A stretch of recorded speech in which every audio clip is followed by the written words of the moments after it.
Assalamualaikum rekan-rekan. Terima kasih buat kalian yang sudah mampir di channel saya, dimanapun kalian berada. Selamat datang di channel Betta Fish. Buat rekan-rekan pencinta ikan cupang, atau yang baru bergabung di dunia percupangan, rekomendasi nih untuk tonton channelnya dan jangan di skip-skip ya biar tidak salah paham dengan isi videonya. Di channel kali ini, saya akan membahas tentang resiko apabila breeding ikan cupang masih umur 3 bulan, apalagi sampai ikan cupang itu disilangkan dengan jenis ikan cupang yang lain. Maksudnya dalam hal ini tidaklah disarankan untuk mengawinkan ikan cupang yang masih baru menginjak umur 3 bulan. Untuk penyilangannya tidak masalah ya. Tapi harus tetap untuk nungguin ikannya sudah matang dulu ya, atau sudah cukup umur barulah boleh dikawinkan. Jika kalau mau tetap ngotot untuk dikawinkan, tidak apa-apa juga sih. Paling nanti seperti yang saya alami di video ini. Ini adalah ikan yang saya breeding waktu usianya baru beranjak 3 bulan untuk betinanya dan untuk jantannya baru berusia 3 bulan lebih. Yaitu jenis plakat line blue rim untuk si pejantan dan giant HMPK untuk si betinanya. Oke, langsung saja untuk tidak membuang-buang waktu, mari kita bahas dari hal yang pertama, yaitu dari sisi mental. Untuk si pejantannya mental di usia segitu masih sangatlah rapuh. Ibarat manusia, masih sangatlah labil. Jelas insting si pejantan untuk merawat telurnya itu belum terbentuk sama sekali.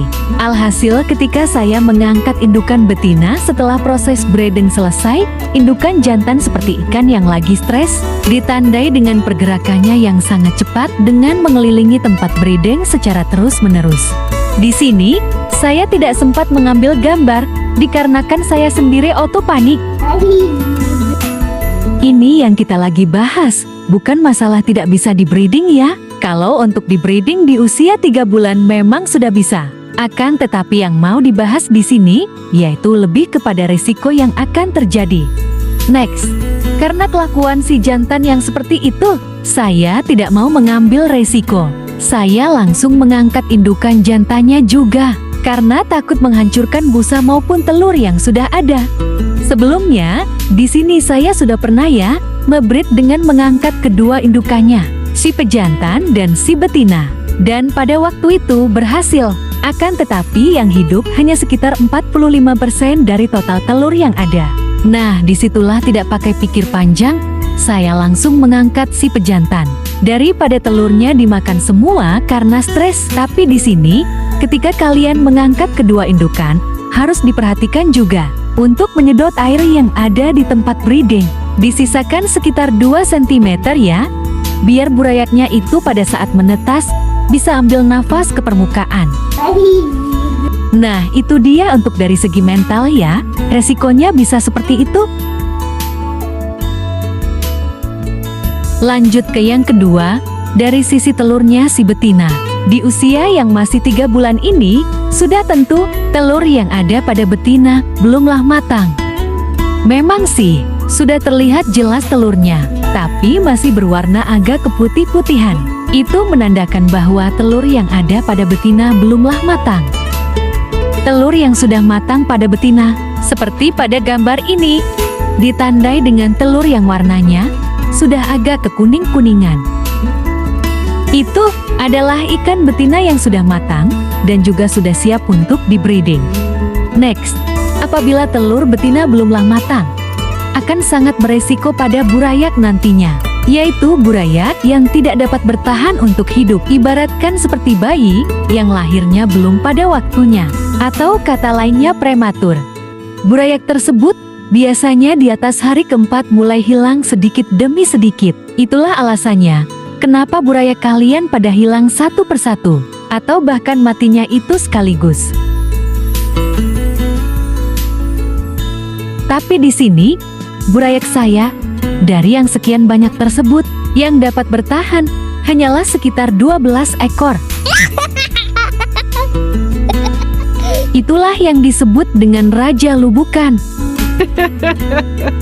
Tapi di sisi lain, saya sempat berpikir, Mungkin karena ikan cupangnya, saya silang dengan jenis yang lain. Makanya burayaknya tidak bisa bertahan.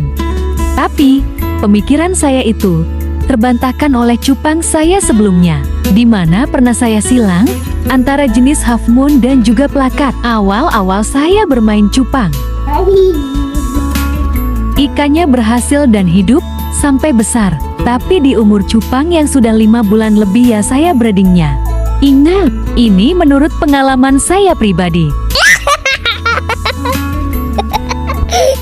Ini adalah penampakan burayak cupang yang masih berusia 2 hari dan tidak dijaga atau dimomong oleh si pejantan.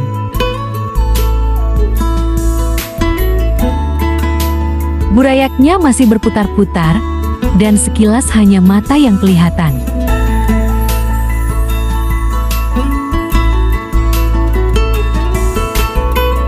Sampai di sini, rekan-rekan sudah mulai paham kan? Resiko yang dapat ditimbulkan akibat breeding ikan cupang di usia 3 bulan.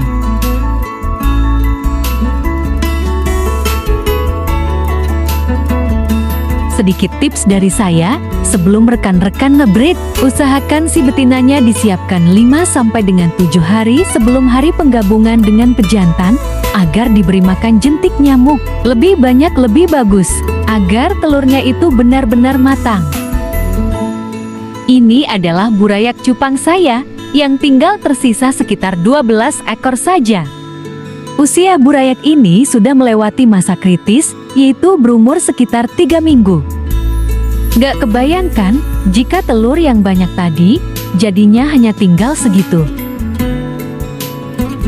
Oke, lanjut yang terakhir, selain dari 2 risiko tadi, resiko yang ketiga yaitu lebih berbahaya dari kedua resiko tersebut.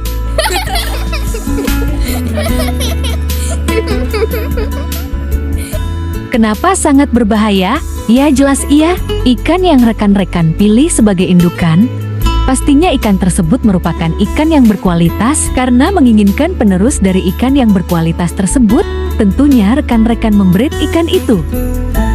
Ikan yang masih 3 bulan, apabila sudah stres, akan sangat mengganggu pertumbuhan ikan cupang tersebut. Bahkan apabila salah perawatan, ikannya bisa patah tulang, bahkan sampai mengalami kematian. Sangat disayangkan kan, ikan yang harusnya sebagai penerus, malah beresiko sampai harus mengalami kematian. Dikarenakan dari kita sendiri yang terlalu terburu-buru untuk menginginkan penerusnya. Sekurang-kurangnya sirip ikan tersebut pastilah hancur, baik dari si betinanya maupun si pejantannya. Di sisi lain, kalian juga sudah rugi tenaga, waktu, maupun perasaan. Telur yang seharusnya bisa sesuai ekspektasi, kenyataannya tidak sejalan dengan realita. Tidak semudah itu, Ferguson, yang harusnya merawat satu lubukan, yang lebih dari 100 ekor, malah hanya 12 ekor. Sekedar masukan untuk rekan-rekan yang masih pemula, ketika membeli indukan untuk di-breeding dari reseller ikan cupang, hendaklah menanyakan umur dari ikan tersebut, biar rekan-rekan bisa tahu kapan ikan tersebut untuk boleh dikawinkan. Usia yang matang untuk ikan cupang saat di-breeding, yaitu pada usia 6 bulan, dan juga tidak boleh sampai terlalu tua melebihi dari 14 bulan. Mungkin itu sedikit pengalaman pribadi dari saya, semoga bermanfaat bagi rekan-rekan.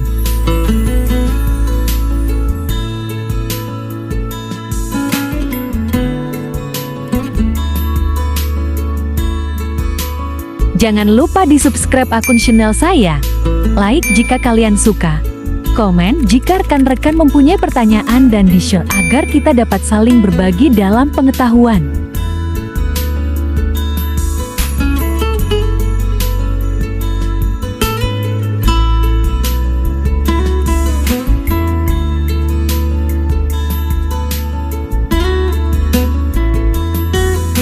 Mohon maaf apabila ada kata-kata saya yang kurang, karena sesungguhnya kesempurnaan itu hanyalah milik Sang Pencipta.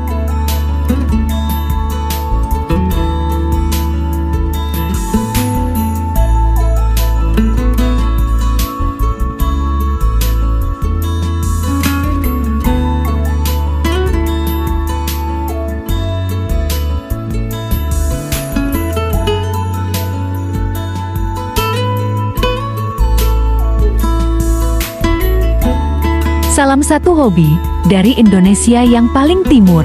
Maju terus percupangan Indonesia. Wassalamualaikum warahmatullahi wabarakatuh.